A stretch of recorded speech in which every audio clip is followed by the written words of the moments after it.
where'd the flu go? And why is it are we not scared about the flu like we are about COVID? I'm asking. I just ask dumb questions because I just wonder, and I know that you and using your own intellect, you ask the same questions, but I'm just the one dumb enough to ask them on social media. It's interesting to think about what that means, for it to have disappeared. I guess, did we all of a sudden get through it? Did we not even have it? I don't know. But what does it also mean to force people to comply? Well, we in California, we are being forced to comply. You are being forced to stay away from your parents, from your loved ones, and all that. You're being told that you have to comply, and if you don't comply, you'll face fines. You might face, what they're talking about right now, potentially a curfew and crap like that, which I don't even know if it's true, but Newsom is a weird dude. But you're forced compliance. And because we don't know, it's really sad. I mean, seriously, it's really sad. We don't know history enough to really see what's happening to us.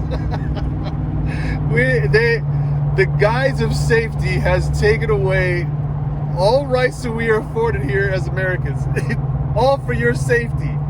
While the people who are forcing these things upon us do whatever the hell they want to do.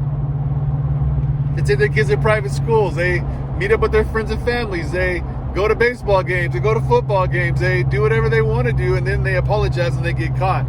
And then they tell us, well, we're going to lock you down even further. It's ridiculous, but it's the forced compliance. And unfortunately, we don't want to call it what it is, because this is generally what's actually happening in the Christian church too. Americans, we have good nature. We are massive philanthropists.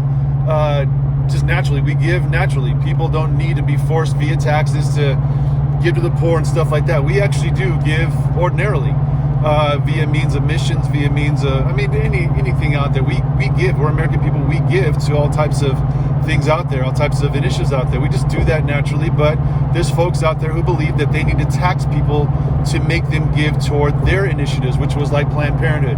We're going to tax you with Obamacare, and we're going to force you to support abortions. Because supposedly it's women's health care, when in reality it's death of kids. It's murdering children. Because remember, globalists, they think that the world's overpopulated. So that's why they want to push the abortion industry into the third world countries, because it is the darker skin, either third world, South Americans, Central Americans, or Africans that need this health care. Because that's what they actually believe. You're a virus. I'm a virus. I don't know if you guys know that or not, which is part of the reason why they don't like black people becoming the antivirus, which is speaking out against the crap. But forced compliance, we don't know history is, we don't know how the Communist parties actually work, which is why people within the Christian faith, within the American public, they don't want to call individuals communists, which they actually are. These people actually are communists. And if you don't know what it actually is, you're fighting with maybe both hands tied behind your back and with 10 broken fingers. You're trying and you're using your voice when in reality we should be using a lot of different things against these people with this ideal. Because compliance and conforming are the imperative.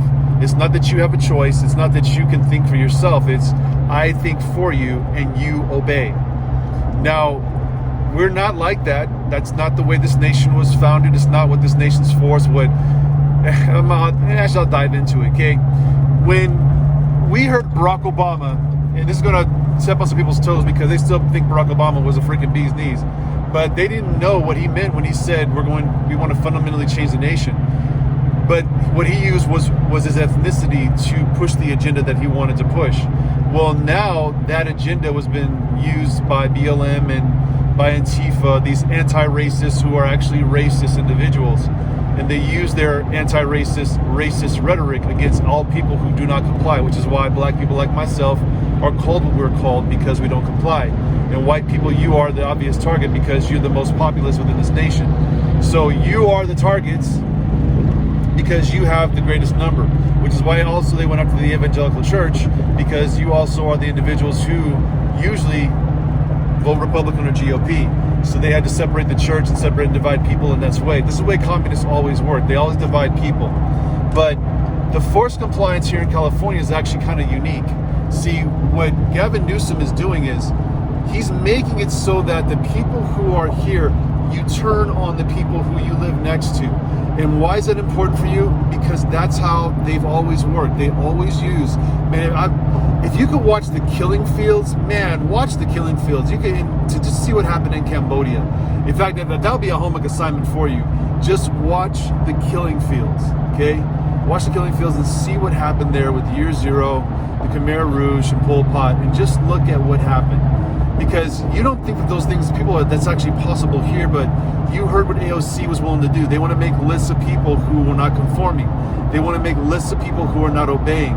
You'd be on that list if you're a person who even watches these videos. You would be. And what's unfortunate about it is, I would be too. Maybe I'd get disappeared one day. I don't know. Who knows? But it's happening in China right now. They got whole camps. There's the Uyghur, I think it's the Uyghurs, Muslims. Those folks are in concentration camps right now, and it's not being reported on because American media is China-owned. So are these social media companies. They know what's happening around the world, but they don't want you to know about it, so they keep it quiet. Which is why yesterday I talked about there's one set of people who are going to know one set of information, and another set of people who are not going to want to know that information because it is basically whitewashed and it's glossed over. You have an opportunity right now to think for yourself while you can. Think for yourself while you can. Because there will be a point in time where these communists that are working on operating within the Christian church, within the California government, these people are going to try to take control of everything. And if you're not smart enough to see that, that's not really my deal. I mean, it really is your deal. It's going to be your issue if or when it happens. And then people like me who are not going to have a voice anymore, we won't be there to actually say something for you to defend. Because it's folks like me who will defend. Even your right to say something kind of crazy, we'll still defend that. But we understand that there's people out there that want to silence voices of dissent. So when I talk about COVID and I talk about why people are no longer afraid of the flu, but they're now only afraid of COVID, just understand this, okay? All the language has been changed. That's how they operate first. They go after language. And they make sure that you only use certain words, which is why I talk about how hate speech actually was moved from being one thing and turned into something else. It's a monster. Be wise about what's happening right now, because if you're not, you're going to get run over, and I don't want that to happen to you. You'll become super frustrated and very, very, I don't know, you can become disheartened. I'm not disheartened right now. I'm actually very much encouraged because there's people out there who are speaking out, who are saying things, and who are actually making an impact. And they're making an impact on the people who are the most susceptible to all this fear. Then that may not be you. It might be people who are your friends or your family. And they're recognizing right now that they actually are being censored. They are being pushed to conformity, and they are being pushed to fear.